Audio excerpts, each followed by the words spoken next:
Good evening, Mr. Piyush Gupta, CEO of DBS Group, and Professor Christina Soh, Dean of Nanyang Business School, distinguished guests, faculty, staff, and fellow students. I am Nelly Lin, an accounting and business student from NBS, and I'll be your MC this evening. A big welcome as well to our friends joining in online from across the world, from over 27 countries. We have nearly 1,000 people joining us virtually this evening.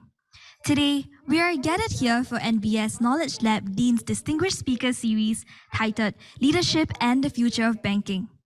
NBS Knowledge Lab is Nanyang Business School's thought leadership platform, and the Dean's Distinguished Speaker Series is a special annual highlight where we feature a prominent speaker. Now, Mr. Gupta is no stranger to us. He has had an illustrious career in banking, first with Citigroup and now at DBS. At DBS, the bank won multiple accolades, including World's Best Bank, World's Best Digital Bank, and also Top 10 Most Transformative Organizations of the Decade. Mr. Gupta himself has also been recognized as world's top 100 best performing chief executives and was awarded the Public Service Star by the President of Singapore. So I'm sure we are all very eager to hear from him direct. Before I do that, at any point today, if you have any questions for our speaker, do send them via Slido. We'll try our best to answer as many questions as we can, time permitting. And now, without further ado, let me pass the mic over to Professor Soh. Prof. Soh, please. Thank you very much.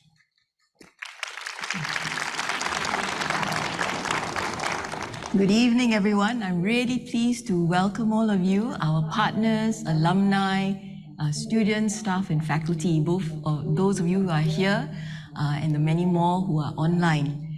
I'm especially delighted to have DBS CEO Piyush Gupta here as our speaker.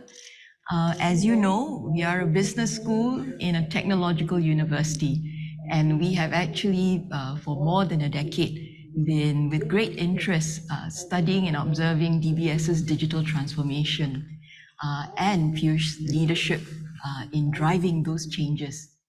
In fact, my colleagues and I wrote a case on the DBS transformation that we were very pleased that it actually went on to win the most popular business technology case in the world among the cases that are listed in Harvard, Ivy, and Asia Business Case Center site. So we believe that this popularity of the case is really testament to the many deep and valuable lessons that the DBS transformation holds for students, faculty, and executives across hundreds of business schools in Asia and the West, right? Today, we are fortunate to have Piyush himself with us, and so we'd like to delve a little bit more into the leadership that has enabled the significant changes and growth at DBS. So Piyush, if I may, let me start with a very basic question, right? Not everybody is a born leader, a natural born leader. Could you share with us how you developed as a leader? Perhaps some of the key milestones, including setbacks, and that have brought you to where you are today. Well, Christina, first of all, thank you for having me. And I did not know that this case of yours won some competition. I wish I'd known. That makes it feel even cooler. But thank you for all the kind words and for the introduction. So I agree with you. I don't think everybody is a born leader, but just my personal view is leadership is an acquired skill. It helps. Obviously, some things, I guess, they must be part of nature. But I think most of it is nurture. And you can pick up those skills along the way. So I've found people the most unexpected people suddenly blossom and develop leadership qualities. And so I say that first as a startup, just to encourage everybody. Leadership, can be acquired over time. To me, the fundamentals of leadership, I break them down quite simply, right? Is the strategy and vision thing, the idea of being able to have a point of view and then lay a course of action to define true north. Where do you want to go? Perhaps more important, it is about alignment. So how do you inspire, motivate a team of people to come together and march in rhythm to a common direction? I also sort of include in leadership this idea of putting together a business system. It doesn't matter what you are, whether you're leading a country or an organization, making sure the entire business system, the plumbing works. You need to have the capacity to do that. And finally, I think it's about culture. How do you shape and define a culture, the ethos, the value system that underpins everything? And so we take these four things. I do believe that you can pick these up along the way and you can learn. So the strategy vision really comes from, first of all, having a worldview. I think that's important. So I tell people, if you read and you get outside stimulus, you start developing a view. Nobody comes with a view, in a vacuum. So the more you read, the more you talk to people, the more you reach out to people, the more it helps you form a view on things. I was fortunate that I started doing this very early in life. I read a lot. I go back to even school days and college days, the capacity to be able to think about it. But I honed the skill after I joined. A lot of my leadership I learned at Citibank, to be honest. I did 27 years at Citibank. And it was a fantastic institution because it just threw you in the deep end of the pool and you learned a lot. So I honed a lot of this thinking strategically because they gave me big jobs which pushed me to do that. It was, made the head of strategy for Citi's emerging markets group in my early 30s. And you sit back and figure, so what would you do and how does it work? We worked with some professors from Oxford. And when you got to run businesses, you didn't have a choice. You had to start thinking about all of the pros, cons. So I think I developed that over time. I think the idea of motivating and leading people, frankly, goes back even before that. Because that you pick up when you run societies in school, when you run, groups of people. So I encourage all young kids in school, go run the societies, raise your hand, because that skill is invaluable. How do you bring people together? How do you organize around people? I actually, again, honed the skill very early when I joined in Citi. I was posted first to Calcutta branch. Now, in the early 80s when I started, Calcutta was the hotbed of union activity. The worst communist unions were in Calcutta branch. And the department I was given to run, 20-odd people, that had the union leader and the deputy union leader. And so I had to get them to work for me. And these guys were always going on strike the whole time. But I learned how to, win their favor and approval. I showed them respect. They were much older than me.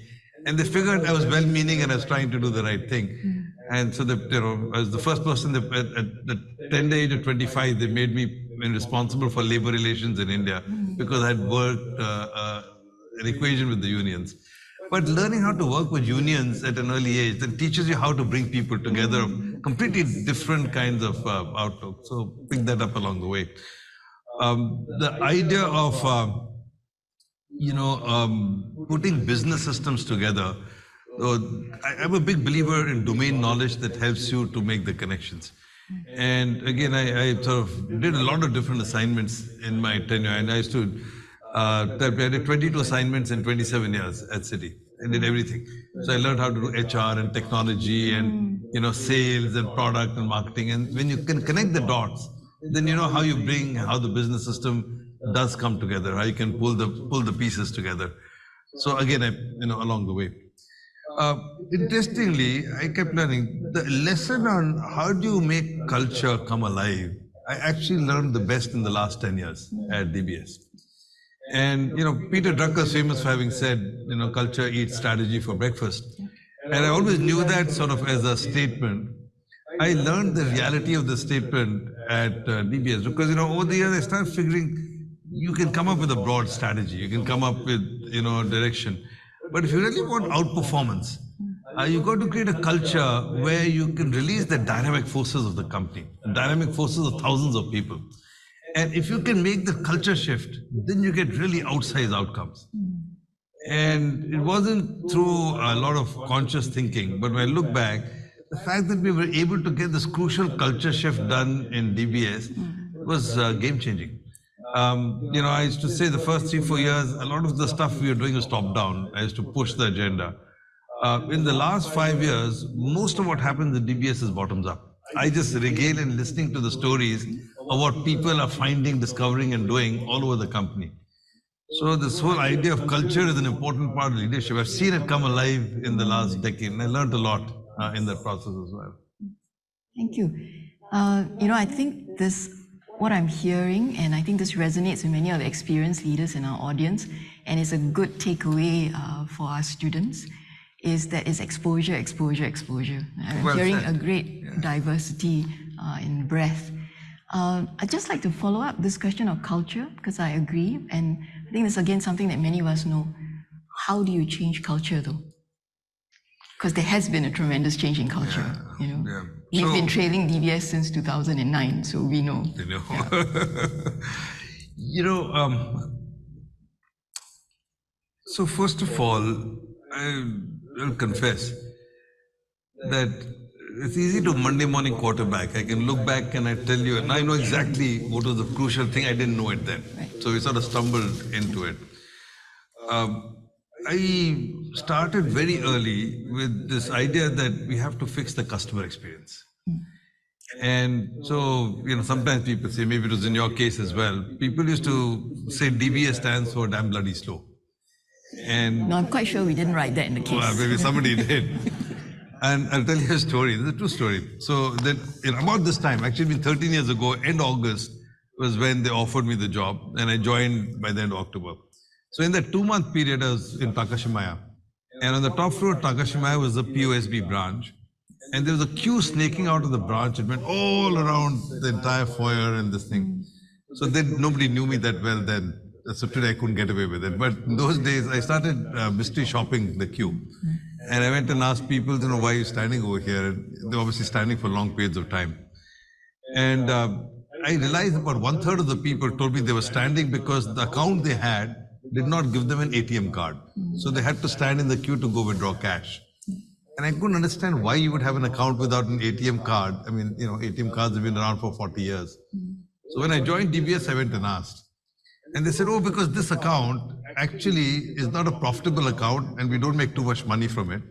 And so we want to make sure people leave the money in the account, and we made it difficult for them to take the money out. So I figured very early that our whole thinking had evolved to a place where we were driven by policy, we were driven by compliance, we were driven by what the NBS wanted, we were driven by every other rubric other than the customer experience. And it just seemed to me that if you're going to make a change, we've got to liberate people's thinking, saying if it's good for the customer, we should do it.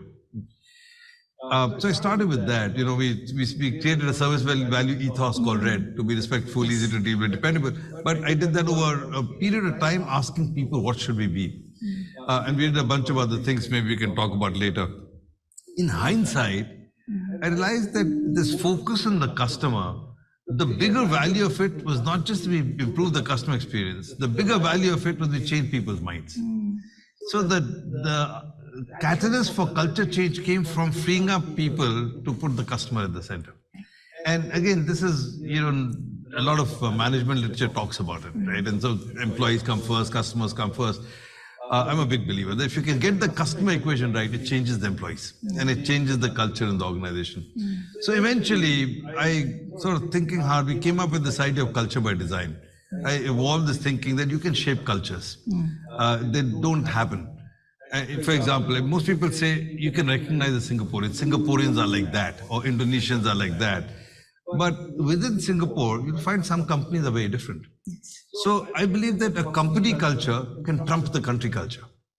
But that can only be if the company shapes this culture in a particular way. So you do culture by design. How do you get culture by design? You've got to understand that, you know, you've got to create nudges, you know, the Goldman, this thing. So you've got to create what behavior is acceptable, and how do you nudge people into consciously mimicking and aping the right sorts of behaviors. You've got to create recognition programs, reward systems, and nudges to shape the culture that you want. So I'll give two examples. One, we're very keen. I wanted to create a more entrepreneurial culture in DBS. What I loved about DBS's culture, it was not political.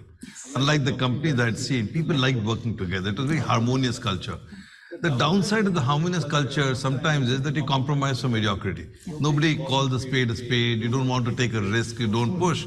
Things go out. Everybody sits in a committee and everybody says things are okay.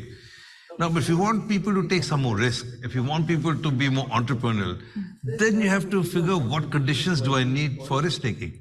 I've got to reward people to take risk. I've got to make sure I don't punish people for getting something wrong.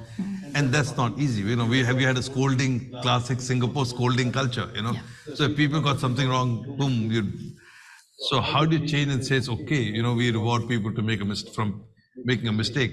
In 2011, we had this phishing incident in our ATMs. Yes. The way ATMs work is once you put your card in to take out cash, the crooks come and they put the little chips over there and they read the card. So to get around that, NCR and the ATM companies came up with a technology called a jitter. And you put it there, and then sometimes when you put your ATM card, it doesn't go in smoothly, or it jerks when it comes out. That's because the technology is preventing the card from being read by these crooks.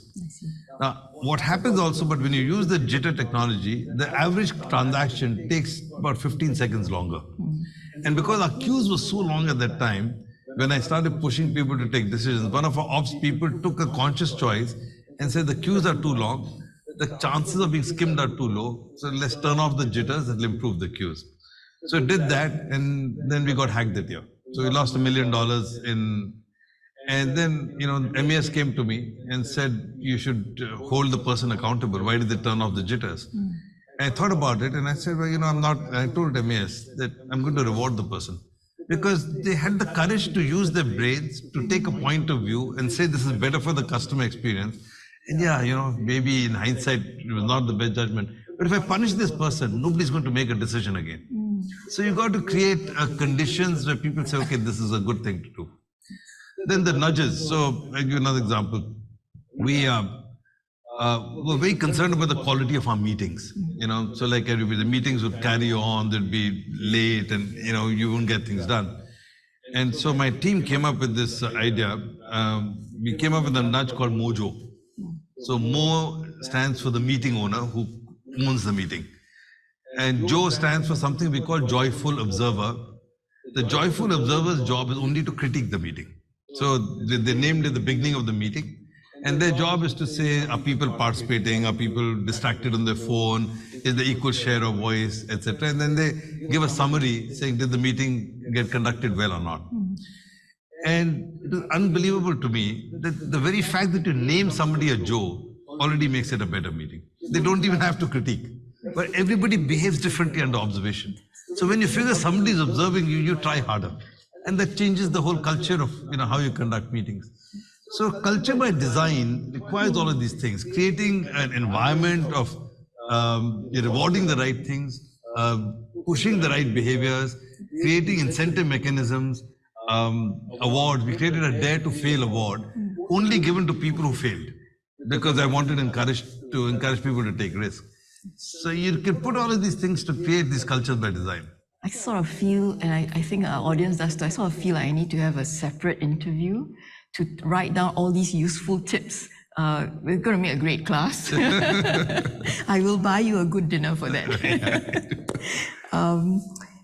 Well, we want to also look at maybe, looking ahead, right? The world is really getting very unpredictable with disruptive technologies, pandemics, geopolitical tensions, inflation, just to name a few. What qualities do you think that the leaders for the future are going to need now more than ever? I suspect this tolerance of failure ranks very high, but other things? It is. So, as I said, I think the fundamentals of leadership are quite immutable. This idea of setting direction, bringing people together, I don't think those change very much. I think without a doubt, number one, the expression of your leadership style, I think that has to evolve, and that evolves over time. And with today's technology and today's thinking and generations, you have to change your expression of how you want to lead. A large part of the way organizations are structured, Christina, you should know this better than me. You think about the hierarchy.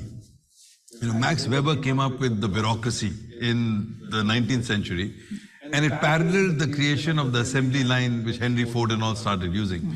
And the idea there was that if you had layers of management, middle management, bottom management, you were able to get much better management outcomes. He focused on creating these functional silos. So marketing department, HR department, etc.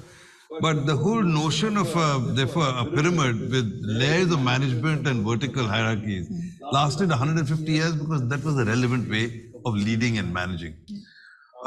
It's with today's technology and the fact that information is freely available, you don't need to manage and lead that way anymore. In the past, there was a premium on knowledge, on memory. So what did you remember? Middle management's job was to be the fountain of knowledge and remember. Today, you can Google anything. You don't need to remember. Right? So the switches you now need to apply, not to remember. And when you say, therefore, the premium is on application and not on memory and knowledge, then you don't need that kind of organization construct and a hierarchical vertical structure anymore. Therefore, the leader, instead of managing top down, you can flip it and really be a servant leader. You can actually manage horizontally. You can manage and make sure that you leverage the people who can apply stuff at every level in the organization. But that means your leadership style has to change. You know, you still need to set the vision and the direction, but you've got to create a situation where you can get participative leadership. The young people, people in the organization, I call it horizontal as opposed to vertical leadership. And today's technology and tools let you do horizontal leadership at scale. You know, you don't have to go through 6 people to 60 people to 600. You can touch 600 people if you can figure out how to do. So that's one. The second big change to me is what you're alluding to. I think the pace of change is not only rapid, but it's accelerating. And because it's accelerating, you will never be able to make a true call on the future, you know, what's coming down the pike. You have to have a point of view, but other than a point of view, you will always be surprised. You know, I'll tell you another anecdote. When I was doing the emerging market, I was the head of emerging market strategy for Citi, I told you. We were sitting with the professors in Oxford, and in 1994, they asked us to do an exercise to pretend we were in the year 2000. And we'd look back and say, what has happened to the world in the last 6 years? And so we did some stuff. In 2000, I happened to come across my old notes from 6 years ago. And I looked at it, we got 80% wrong. Because even then you couldn't call, we didn't get the LTCB, we didn't get the mobile revolution, we didn't get, so because it's very hard to make the call. Now, when you're in the situation where change is so constant, then leadership cannot be about prediction and predicting it right. It's got to be about adaptability. How nimble can you be and how resilient and adaptable do you make the company and the organization to be able to respond to constantly changing stimuli? So the big thing about leadership is that you've got to be able to be responsive, adapt. But accompanied with that, therefore, is that you have to have an appetite for failure. Right? Because in this environment, you will always fail. And learning to fail, learning to take risk and learning to fail becomes a crucial part of being a good leader. How do you absorb failure, learn from it, and let the company or the organization continue to grow despite change, failure, and lack of predictability? I think that's another facet which is really crucial in the leaders of tomorrow. A third dimension to me is this. I genuinely believe that because the change is so much and everything is in constant flux, you have to have the capacity to connect the dots better.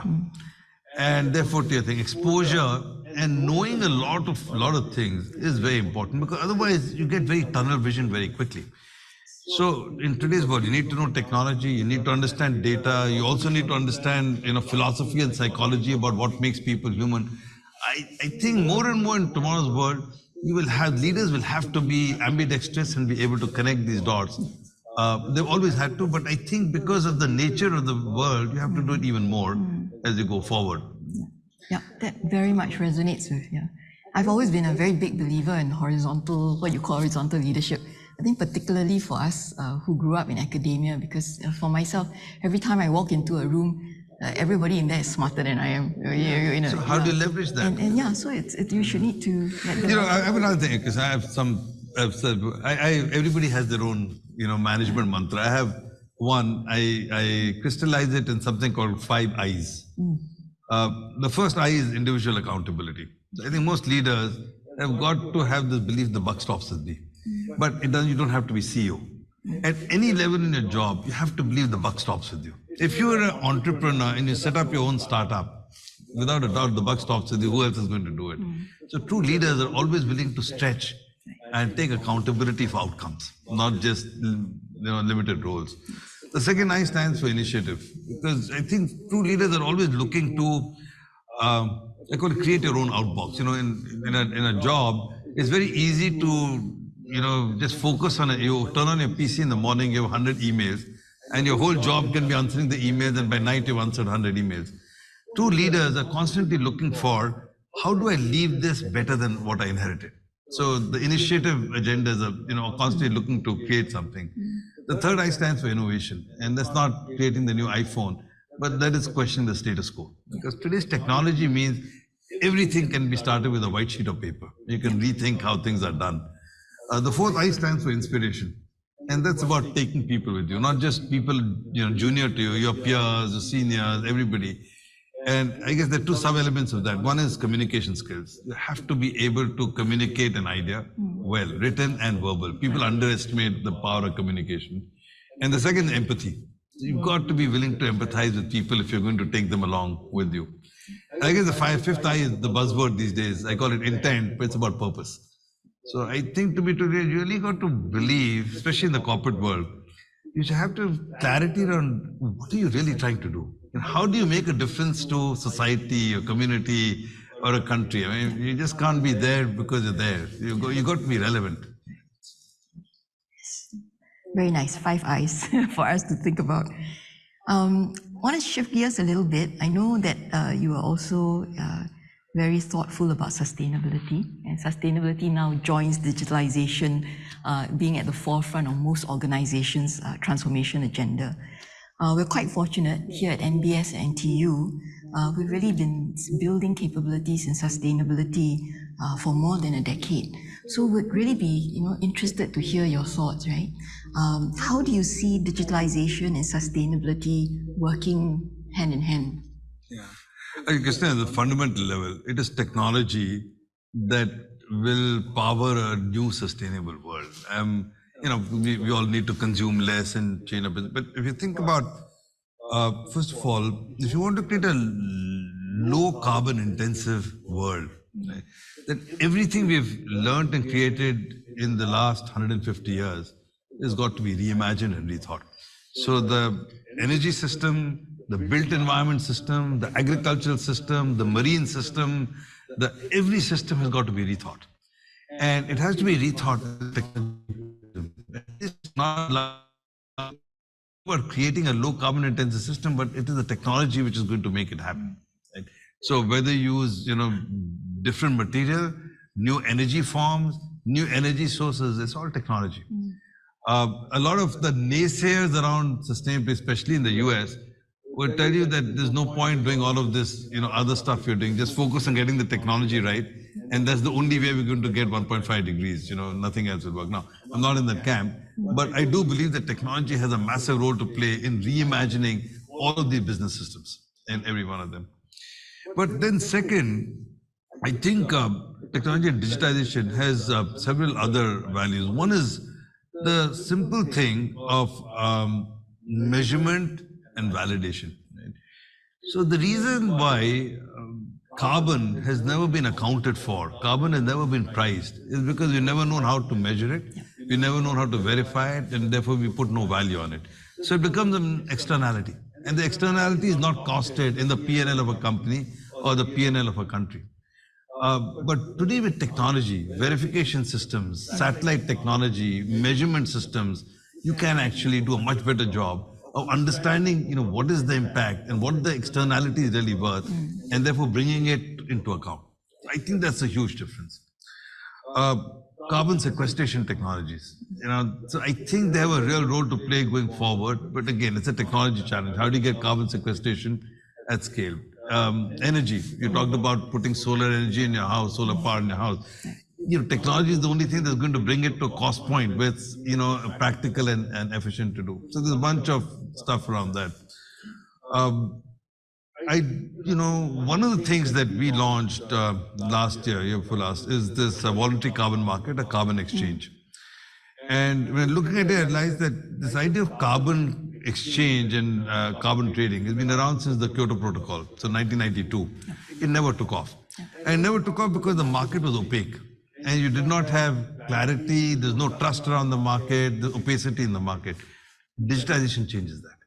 That you can now actually get verification, you can get transparency, you can get trust So you can actually create a market in carbon credit, which is a lot more reliable than in the absence of digital and technology. So technology makes a difference at multiple levels, even for the climate agenda. And then when you go beyond climate sustainability, you take the S part of ESG, right, the social agenda. Right? Technology is a complete game changer. So in our industry, for example, one of the reasons why you have, even today, there are about 1.5 billion people in the world who are unbanked. Close to us, Indonesia, it's only got 30% banking penetration. And we start adding other places, South Asia, India, Africa. One of the reasons for that is the cost of delivery in the last mile is prohibitive. If you want to set up a branch in a small village in the middle of Kalimantan, it's just not economic and affordable for a bank to do. Technology, digital changes that. Because now you can do it on your mobile phone, so you can have a low-cost offering. And since everybody today has a mobile phone, everybody can have a bank in their hand. You couldn't imagine this in the absence of a digital technology offering. So in many ways, technology is going to find destinate the solutions for a lot of the problems we have. It's not enough, because you have to create the incentive structures and the economic mechanisms to couple the technology. But I also believe that all the mechanisms in the world won't be enough if the technology is not available to do it. Yes. Thank you. Yeah, I think the technology is clearly a critical start point for sure, together with all the other policies. So we recently announced last month, we have this building at Newton. And it's been it's next to Istana. It's a POSB building and it's been there for a long time. And so my team decided to retrofit the building to make it the first net zero retrofitted building. And new buildings is easier to create because you have to retrofit this. And effectively, it's a zero carbon building now, and it's all technology. So the asphalt on the road is actually recycled plastic, complete new technology, so we don't use any of this thing. They got bamboo on the slabs. Actually, I think Subra was also trying to do something over here in one of the buildings, but no aluminum girders and so on. We created plants so the birds from Istana come in over there. And then digital. It's really 70% of the net zero comes from demand reduction. Only 30% comes from solar supply, renewable supply. The demand reduction is all digital. So sensor technology, figuring out how to turn off the air conditioners automatically, looking at the wind flow in the building. You can never achieve this kind of outcome without digital and technology. Thank you. Wonderful. Well, I know that the audience also has questions. So we're going to shift to a little bit of audience Q&A now. I think there is the Slido, which hopefully you have taken the... Yeah, thank you. Oh, wow, there's a whole bunch of questions that have come in already. Oh. So give me a minute. There's quite a lot of questions relating to technology and banking. So maybe we'll start with one of those first. And I think this is a question that you're very familiar with. So blockchain. So what are your views on the impact of blockchain on banking? So I think my views on the impact of blockchain in general are very optimistic. I think it's quite game-changing, because fundamentally a distributed ledger and smart contracts can change the back office of everything we built around the world, not just in banking, but in many other places. So the minute you think of any business system, which is a hub and spoke arrangement, right? So a bank which is a hub and all the account holders are spokes. A central bank is a hub and all the banks are spokes. A stock exchange is a hub and all the participants in the stock exchange are spokes. A register of society is a hub and all the people who own homes and register are spokes. Our whole economy and our business systems have all been architected around a hub and spoke mechanism, because you need a central record keeper. And you rely on the central record keeper to keep tally, to keep records. What a distributed ledger does is you don't need a central record keeper anymore. And the minute you start with that premise that you're eliminating the role of a central record keeper, everything comes into question. Do you need a stock exchange? Do you need a bank? Do you need a register of societies? Do you need anybody to keep track of anything? Because everybody can keep track of everything. Now, it's not easy, but the theory of the case would be that you can actually get everybody to operate directly with each other, no central hub, and you build in smart contracts, and the smart contracts allow you to deal with each other without anything else that you need. That is a really powerful idea. I mean, you think about the possibilities that that creates. I'm strongly of the belief, therefore, the back office of the world will change.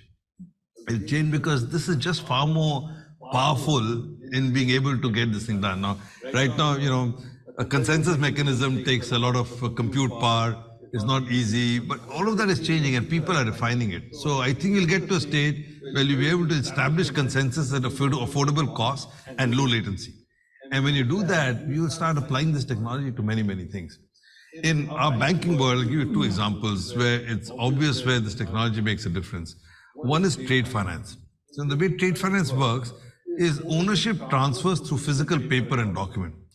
So somebody produces something, you create an invoice and you create some sort of documents. Then you go and give it to the shipping company who issues a bill of lading. Then the bill of lading gets passed on to your, the importer on the other side. They get ownership of the goods. So everything moves. Ownership gets tracked through the series of paper movements.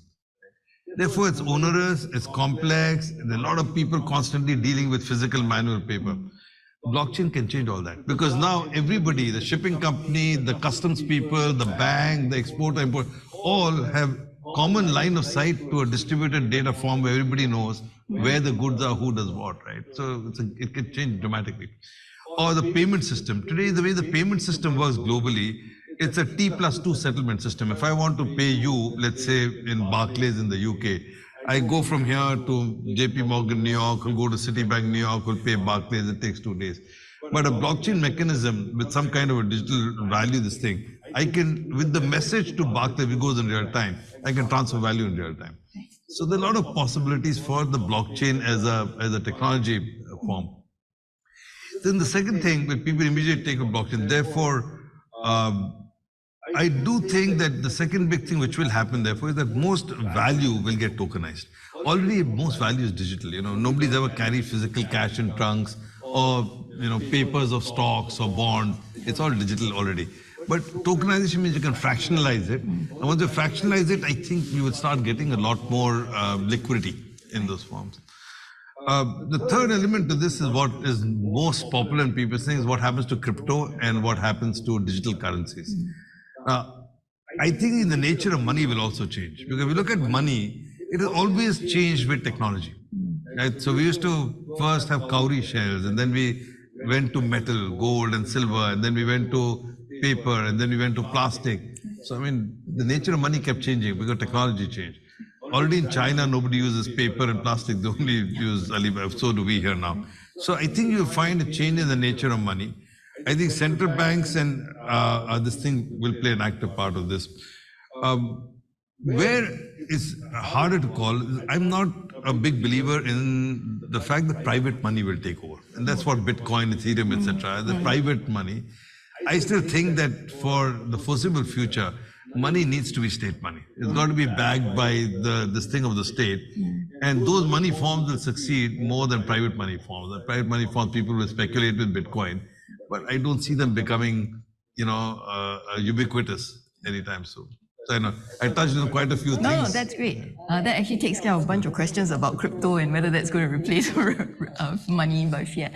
I can see that there's sort of two quite distinct groups of questions, and we will get to them. One, I think, is from experienced leaders who are really, deep in transformational change, and they've got one or two follow-up questions. The other is from students who want to know what it takes.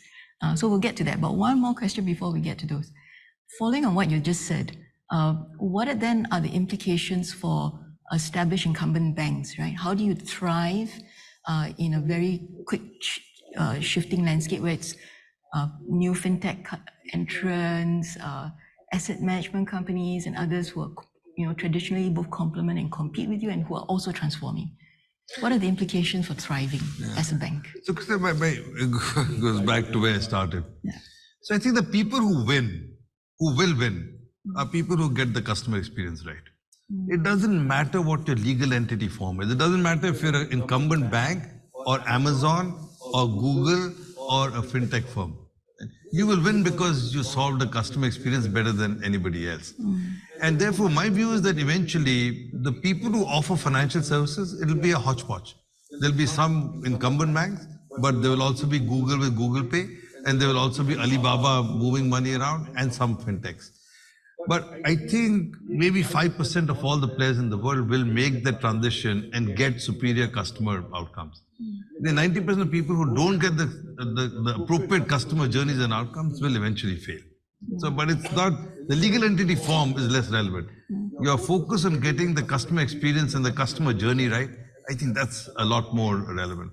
So I tell people, you think about us, we're an incumbent bank, but from day one, I said, first of all, you got to believe you're a technology company. That's my first mantra. And so 10, 12 years ago, I started saying, we're a technology company who offers financial services. That wasn't easy. I mean, our own people, my own people were sort of, we can't be a technology company, we don't know. But the truth is, technology is open source. I mean, the same technology that AWS and Google use, I can also use. So I got out of Oracle databases, I started using MariaDB, it's open source. I got out of all the other stuff and started using open source software. And the people who helped you collate, we went to Red Hat, they put this thing together. So technology is not a monopoly. It's not like only some people have technology, anybody can. And frankly, even the distribution, you go to AWS, they do it all for you anyway. So it's not about technology. Then if it's not about technology, then why is it that some incumbent companies that dinosaurs can't change? It is about culture. So how do you create the culture to be adaptable, nimble, and focus on the customer? If you can get that change done, you can thrive and win. But you got to focus on that. I believe the winners of tomorrow are going to be people who know how to manage differently. It's not going to be what do you do, it is how do you do it. And if you can build the system of how do you do it differently, you can win. Yeah, and I think one thing that I recall when we were looking at DBS is that you all realized that actually you know a lot about your customer. Well, absolutely. And it was really about marrying that knowledge with that mindset of being customer-centric. And then frankly, we have a lot of, you take data or AI, ML, right? Yes. Now, we have a lot more data which is relevant to our customers, and I can use therefore AI, ML relative to what, than most other people do. It's just that we've never thought about the data. I've got it logged up in my systems. In some cases, I don't even capture it. Every time you come to my branch or call on the phone, I have the data, I don't even store it. But when you start thinking like a tech company, I store every piece of data, every call, every visual, every audio, video, physical data, your digital footprint.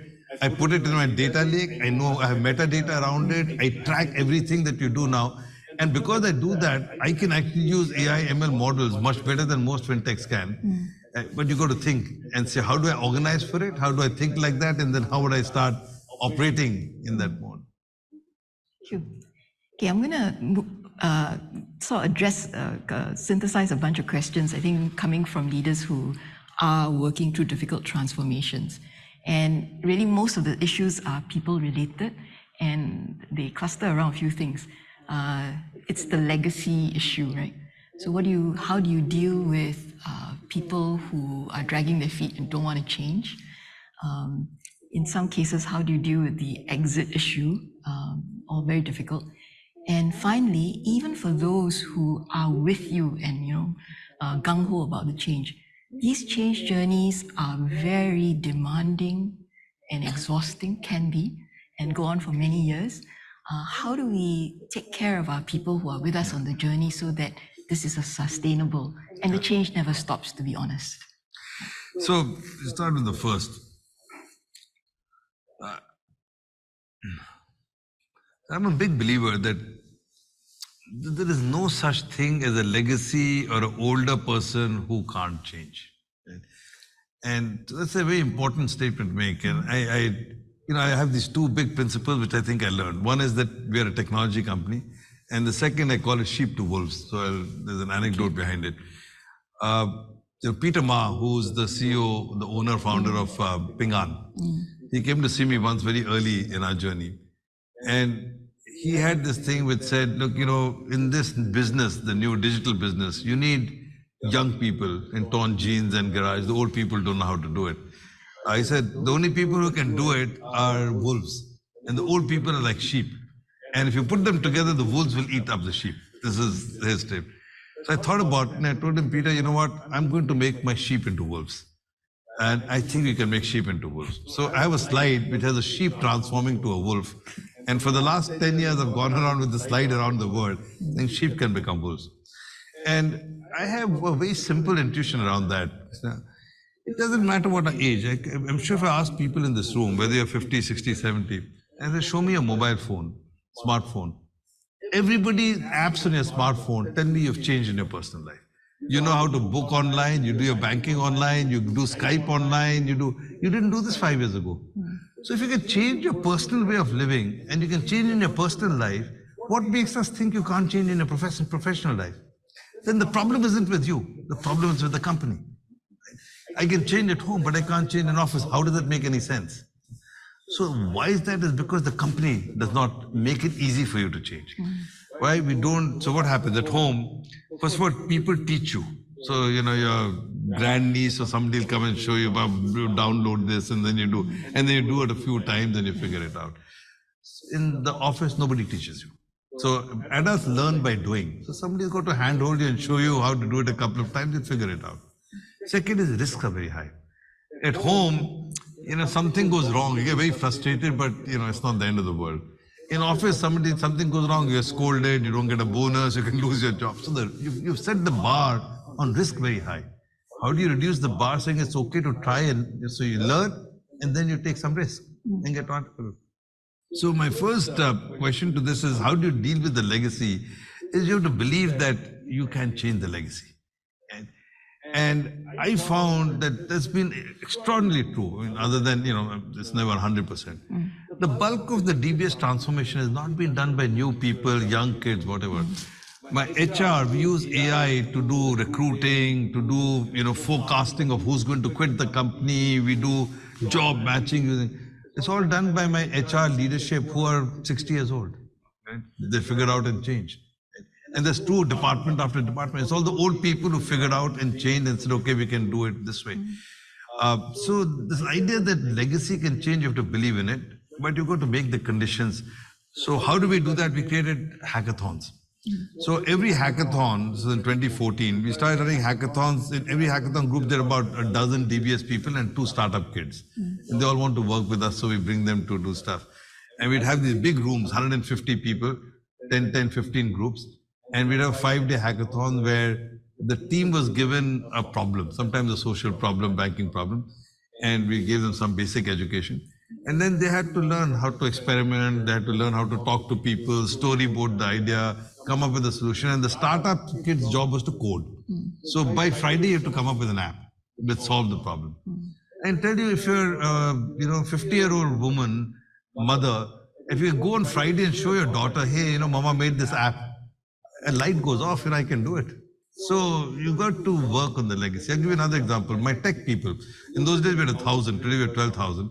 But even then, I said, they said, okay, you need to get new tech people who understand Python, who understand the new language and programs. Our intuition was the old people understand banking, they have domain knowledge, and they've done really tough tech. They know COBOL, they know C++. If you know COBOL and C++, what is Python? It's child's play, So we flipped it around and said, banking and C++, why can't you learn this stuff? So we took the Skills Future money and we topped up the money and we told everybody, you go and learn it yourself. And I never created 2 teams. We just said, all of you people will migrate and you will do all the new stuff together. They all learned. And, so you got to focus on the legacy. Yeah. Then the second is, you do have commitment to reskill. So in 2016, we figured that we're going to have to dislocate 1,600 jobs. So in our branches, in our call centers, I don't need the branch people, I'm automating the branches, I'm moving everybody to digital. Those 1,600 people, we actually name by name identified. I worked with the unions and said, I've got to reskill these 1,600 people because I won't have a job for them in 4 years. But you all have to work with me. If you commit to work, we will reskill you. And so we worked. Of the 1,600, about 400 quit the company, turnover. The 1,200 people we reskilled, and so far we've relocated about 1,000 of them to new roles and new jobs in the system. So you have to commit to hand-holding people in the transition to new roles and new jobs, if you will. And then the last thing, but how do you keep the energy level up? I completely agree. It's a constant change and people get stressed. But one big, you've got to get the low-hanging fruit and you've got to recognize the small wins. People like to be in a winning team.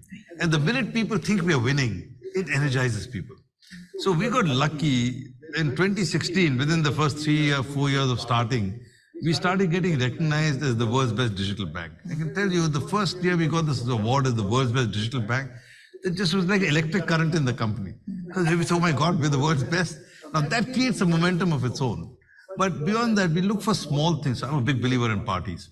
So I'd much rather throw money at parties than give people salary increase and bonus. I think people remember the parties.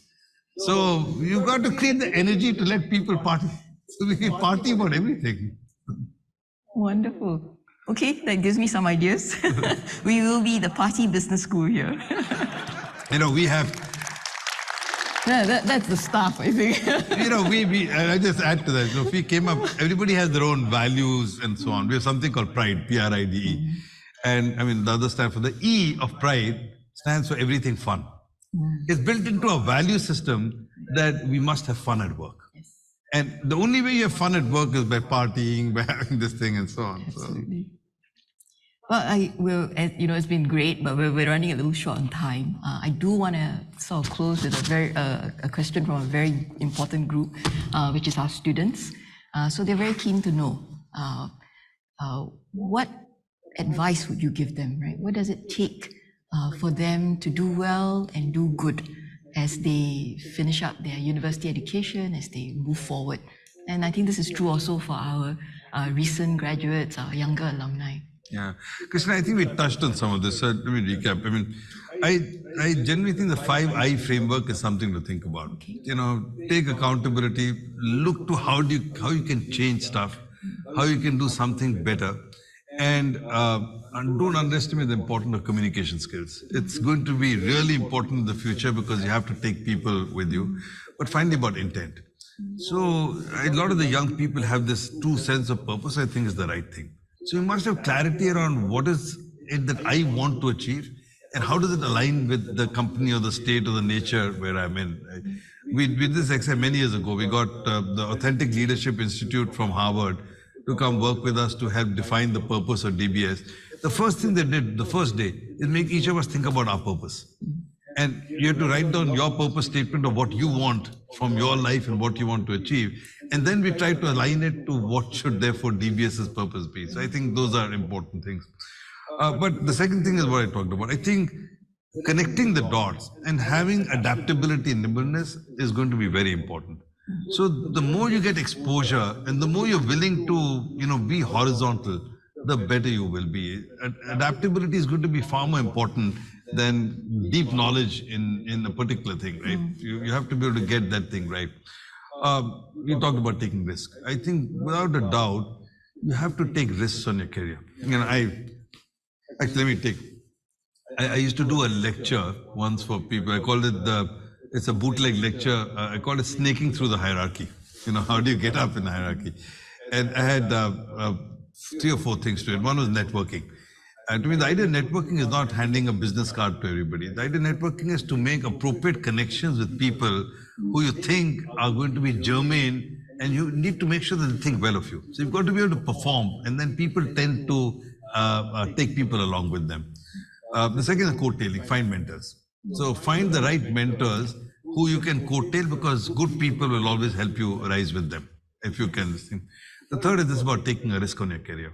There is too much. You have to be willing to, play the risk-reward equation. If you do the comfort zone thing, and most people do, then you get bogged down very quickly because the world keeps changing.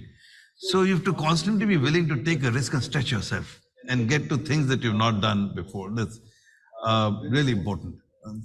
Can I just press on that one, because there was a question related to it. When you take a risk, especially on things like your career, and sometimes it doesn't pan out, what do you do? I'm assuming you would have taken some risk that didn't pan out for you. So I'll tell you the risk which panned out was DBS. Yeah.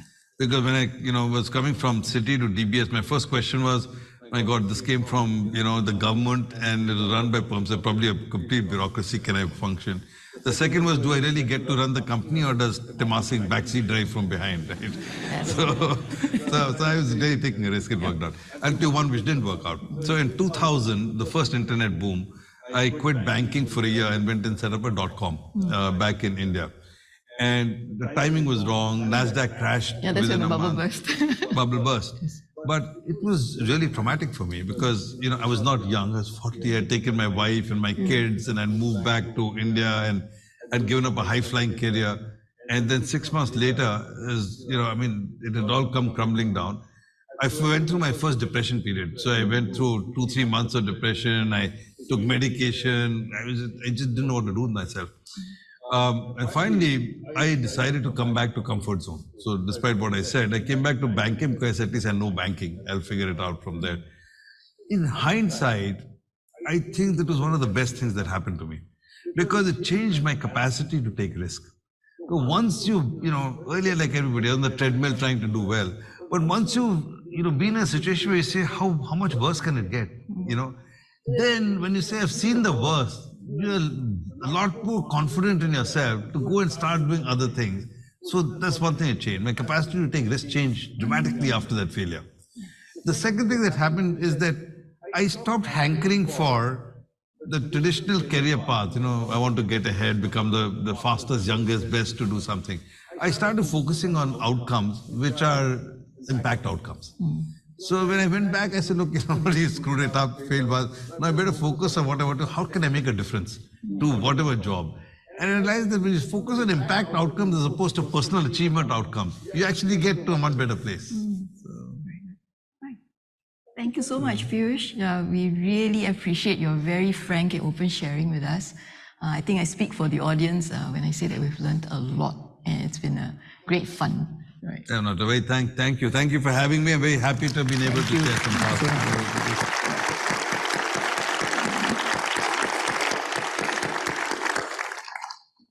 Indeed, we have come to the end of the Q&A segment. Many thanks for all your questions and Mr. Gupta for your detailed replies, as well as Prof Soh for your moderation.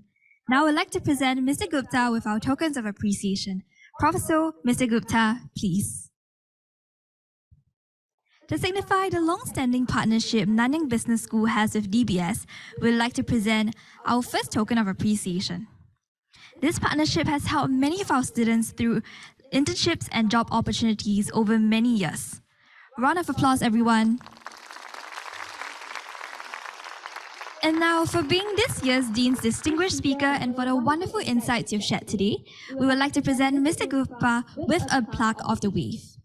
Built using mass-engineered timber, the Wave is one of the most eco-friendly buildings here on NTU campus.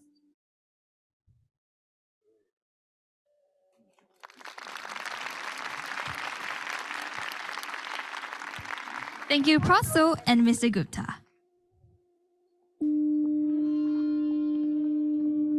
We have come to the end of 2022's NBS Knowledge Lab Dean's Distinguished Speaker Series on Leadership and the Future of Banking. Thank you everyone here and online for your participation. Until next time, have a good evening.